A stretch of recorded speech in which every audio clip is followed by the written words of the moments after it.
இந்த வீடியோவில் நம்ம சோலார் சிஸ்டம் அதாவது சூரிய குடும்பத்தை பற்றி ரொம்ப தெளிவாக எளிமையான விளக்கத்தை பார்க்கலாம் வாங்க. ஸோ ஸ்கிப் பண்ணாமல் வீடியோவை கடைசி வரைக்கும் பாருங்கள். நம்மள பல பேருக்கு நம்மளோட பூமி சூரியன் இதெல்லாம் எங்கே இருக்குது அப்படிங்கிற விஷயமே தெரியாது. நான் அடித்து சொல்கிறேன், இந்த வீடியோ முடிஞ்சோடனே உங்களுக்கே ரொம்ப நாளாக இருந்த இந்த ஸ்பேஸ் பற்றின டவுட்டு பேசிக்காக கிளியர் ஆகிடும். ஸோ ஸ்கிப் பண்ணாமல் வீடியோ கடைசி வரைக்கும் பாருங்கள்.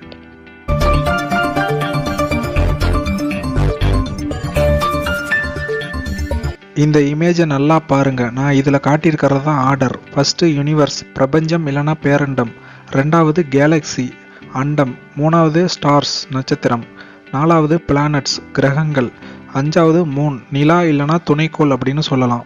இந்த ஆர்டரை அப்படியே ஞாபகம் வச்சுக்கங்க. அடுத்து நான் சொல்ல போகிறதுக்கு இது ரொம்ப ஹெல்ப்பாக இருக்கும். இந்த இமேஜை நல்லா பார்த்துக்குங்க. இந்த யூனிவர்ஸ் அப்படிங்கிற பக்கெட்டை ரொம்ப பெருசாக கற்பனை பண்ணி வச்சுக்கோங்க. அந்த பக்கெட்டுக்குள்ளார பக்கத்தில் இருக்கிற கேலக்ஸி அப்படிங்கிற பாக்ஸை குட்டி குட்டி பாக்ஸாக கற்பனை பண்ணிக்கோங்க. அந்த பாக்ஸை லட்சக்கணக்கில் அள்ளி அந்த யூனிவர்ஸுங்கிற பக்கெட்டுக்குள்ளார போட போகிறோம். அப்போ என்ன அர்த்தம்? யூனிவர்ஸ் அப்படிங்கிற பக்கெட்டுக்குள்ளார லட்சக்கணக்கான கேலக்ஸி இருக்குது. ஓகேவா? அந்த கேலக்ஸி அந்த பக்கெட்டில் போடுறதுக்கு முன்னாடி ஒவ்வொரு குட்டி குட்டி பாக்ஸ்லையும் ஸ்டார்ஸ் அப்படிங்கிற நட்சத்திரத்தை லட்சக்கணக்கு கோடி கணக்கில் அள்ளி ஒவ்வொரு பாக்ஸ்லையும் ஃபில் பண்ணி அந்த ஒவ்வொரு பாக்ஸையும் தூக்கி யூனிவர்ஸுக்குள்ளார போட போகிறோம். ஓகேவா? இப்போ என்ன அர்த்தம்? யூனிவர்ஸ்குள்ளார கேலக்ஸி இருக்குது, கேலக்ஸிக்குள்ளார நட்சத்திரங்கள் இருக்குது. அந்த நட்சத்திரத்துக்கு உள்ளார இப்போ நம்ம பிளானட்ஸை போட போகிறோம். 10 பிளானட் 20 பிளானட், சில நட்சத்திரத்துக்கு ஒரு பிளானட் 2 பிளானட் தான் இருக்கும். அப்படி போட்டுட்டு அந்த பிளானட்ஸுக்குள்ளார மூன்ஸை தூக்கி போட போகிறோம். இப்போ இன்னும் ஈஸியாக ரிவல்ஸில் சொல்கிறேன் பாருங்கள். மூன்ஸ் எல்லாம் தூக்கி பிளானட்ஸில் போடுறோம், பிளானட்ஸ் எல்லாம் தூக்கி நட்சத்திரத்துக்குள்ளார போடுறோம், நட்சத்திரத்தெல்லாம் தூக்கி கேலக்ஸியில் போடுறோம், கேலக்ஸியை தூக்கி யூனிவர்ஸுங்கிற பக்கெட்டுக்குள்ளார போடுறோம். ஓகேவா? இப்போ என்ன அர்த்தம்? யூனிவர்ஸுக்குள்ளார லட்சக்கணக்கான கேலக்ஸி இருக்கும், ஒவ்வொரு கேலக்சிலையும் லட்சக்கணக்கான நட்சத்திரங்கள் இருக்கும், ஒவ்வொரு நட்சத்திரத்துக்கும் பல பிளானட்ஸ் இருக்கும், ஒவ்வொரு பிளானட்ஸுக்கும் மூன்ஸ் இருக்கும். ஓகேவா? இதான் ஆர்டர். இந்த இமேஜை நல்லா பாருங்கள். இந்த பக்கெட் ஷேப்பில் இருக்கிற இதுதான் வந்து யூனிவர்ஸ், அதாவது பேரண்டம். இந்த பேரண்டத்துக்குள்ளார புள்ளி புள்ளியாக ரவுண்டாக தெரியுது பார்த்தீங்களா? இதுதான் வந்து கேலக்ஸி, அதாவது யூனிவர்ஸ்குள்ளார லட்சக்கணக்கான கேலக்ஸி இருக்குது. இந்த கேலக்சிக்குள்ளார பல கோடிக்கணக்கான நட்சத்திரங்கள் இருக்குது.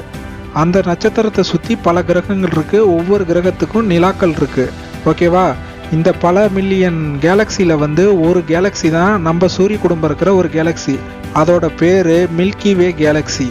யூனிவர்ஸ்குள்ளார இருக்கிற பல லட்சம் கேலக்சியில் ஒரு கேலக்ஸி தான் இந்த மில்கி வே கேலக்ஸி. இந்த மில்கி வே கேலக்சிக்குள்ளார இருக்கிற பல கோடி நட்சத்திரத்தில் ஒரு நட்சத்திரம் தான் நம்ம சூரியன், அதாவது சன். நம்ம சூரியன் அப்படிங்கிற நட்சத்திரத்தை சுற்றி மொத்தம் 8 கோள்கள் இருக்குது. அதில் ஒரு கோள் தான் நம்ம வாழ்கிற பூமி. நம்ம சூரியனை சுற்றி 8 கோள்கள் இருக்குது. முதல் கோள் வந்து புதன், ரெண்டாவது கோள் வந்து வெள்ளி, மூணாவது பூமி, நாலாவது செவ்வாய், ஐந்தாவது கிரகம் வியாழன், ஆறாவது சனி, ஏழாவது கிரகம் யுரேனஸ், எட்டாவது கிரகம் நெப்டியூன். நம்ம சூரியனை சுற்றி இருக்கிற ஒவ்வொரு கோள்களை பற்றி ரொம்ப டீட்டெயிலாக பார்ப்போம் வாங்க. நம்ம முதலாவதாக பார்க்க போகிற கிரகம் மெர்க்குரி, அதாவது புதன் கிரகம். சூரியனுக்கு பக்கத்தில் இருக்கிற இந்த கிரகம் சூரிய குடும்பத்திலே ரொம்பவும் சின்ன கிரகம். இதுதான். இது சூரியனை 87 நாளுக்கு ஒரு தடவை சுற்றி வருது. அப்படின்னா புதன் கிரகத்தோட ஒரு வருஷம் அப்படிங்கிறது வெறும் 87 நாள் தான். இந்த கிரகத்துக்கு ரோம் கடவுளான மெர்க்யூரியஸ் அப்படிங்கிற பேரைத்தான் மெர்க்குரி அப்படின்னு வச்சிருக்கிறாங்க.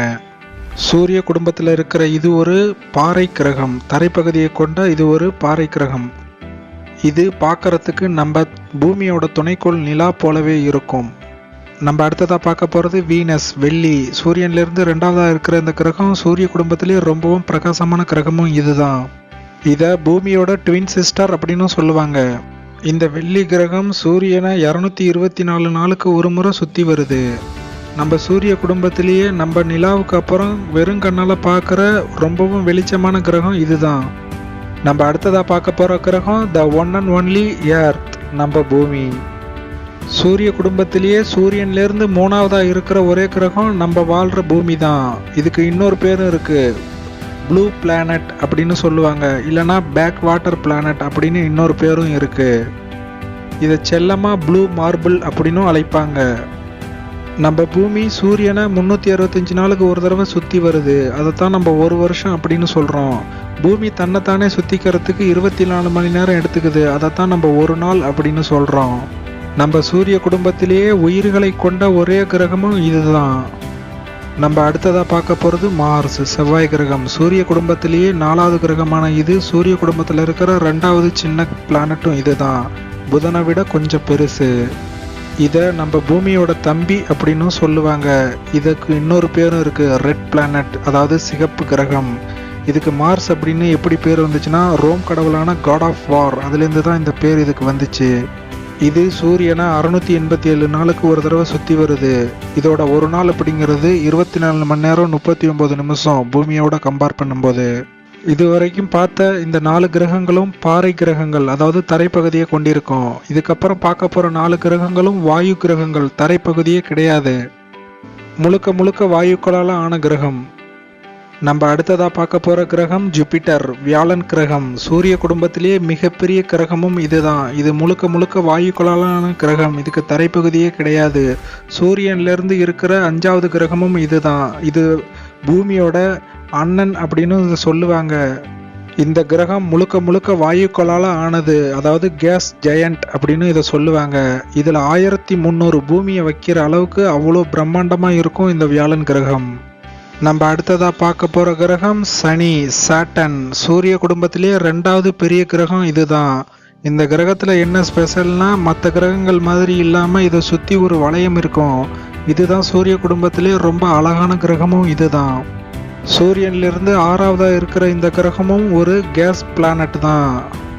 நம்ம அடுத்ததாக பார்க்க போகிற கிரகம் யுரேனஸ். சூரிய குடும்பத்தில் இருந்து 7வது கிரகமான இதுவும் ஒரு கேஸ் ஜெயண்ட் தான், வாயு கிரகம்.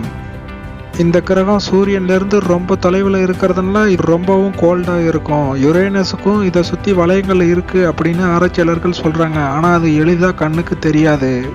நம்ம அடுத்ததாக பார்க்க போகிற கிரகம் நெப்டியூன். சூரிய குடும்பத்தில் இருக்கிற இது சூரியன்லேருந்து 8வது கோள். இதுவும் ஒரு கேஸ் ஜெயண்ட் தான். சூரிய குடும்பத்திலே 4வது பெரிய கோளும் இதுதான். இதுக்கு சூரியன்கிட்ட இருந்து ரொம்ப தொலைவில் இருக்கிற கிரகமும் இதுதான். இதுக்கு அப்புறமும் இன்னொரு கிரகம் இருக்குது, அதுதான் ப்ளூட்டோ. அது இந்த லிஸ்ட்லேயே கிடையாது. அது குறுங்கோள் லிஸ்ட், அதாவது டுவார்ஃப் பிளானட் லிஸ்ட்டில் சேர்த்துட்டாங்க. நான் ஒவ்வொரு கிரகத்தை பற்றியும் ரொம்ப ஓரலாக தான் சொல்லியிருக்கிறேன். இன்னொரு வீடியோவில் ஒவ்வொரு கிரகத்தை பற்றி தனித்தனியாக வீடியோ எபிசோடாக போடலான்னு இருக்கேன். சூரிய குடும்பத்தில் இருக்கிற 8 கிரகங்களை பற்றி தான் சொல்லியிருக்கிறேன்.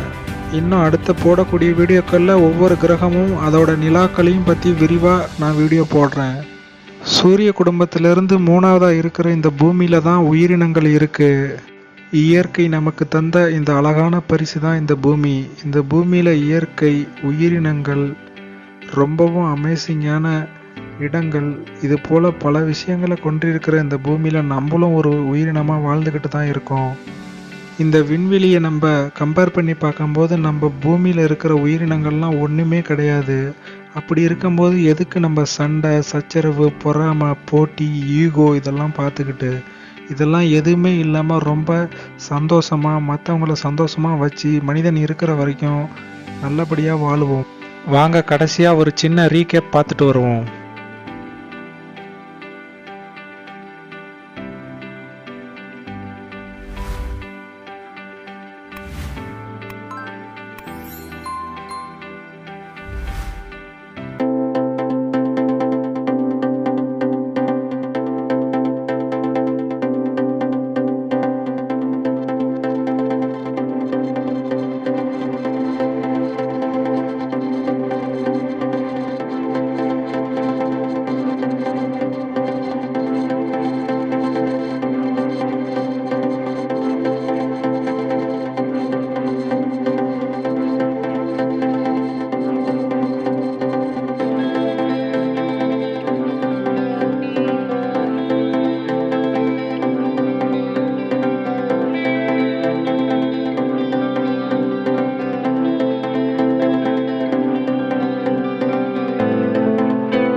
இந்த பறந்து விரிஞ்ச விண்வெளியில் நம்மலாம் ஒன்றுமே இல்லைங்க.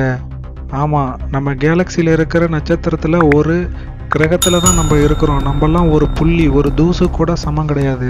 நம்ம வாழ போகிறதே கொஞ்ச நாள் தான். அந்த நாளில் சந்தோஷமாக வாழும், மற்றவங்களையும் சந்தோஷமாக வச்சுக்குவோம். நம்ம சேனலுக்கு புதுசாக வர நண்பர்கள் மறக்காமல் சப்ஸ்கிரைப் பண்ணுங்கள். நீங்கள் பண்ணுற சப்ஸ்கிரைபும் வீடியோக்கு கொடுக்குற லைக்கு, கமெண்ட் தான் என்னை அடுத்தடுத்த வீடியோ போடுறதுக்கு ரொம்பவும் உற்சாகப்படுத்தும். உங்களுக்கு என்ன மாதிரி வீடியோ வேணுங்கிறத மறக்காமல் கமெண்டில் சொல்லுங்கள். அதுக்கு தகுந்த மாதிரி நான் வீடியோவை மேக் பண்ணி போடுறேன். தேங்க்யூ.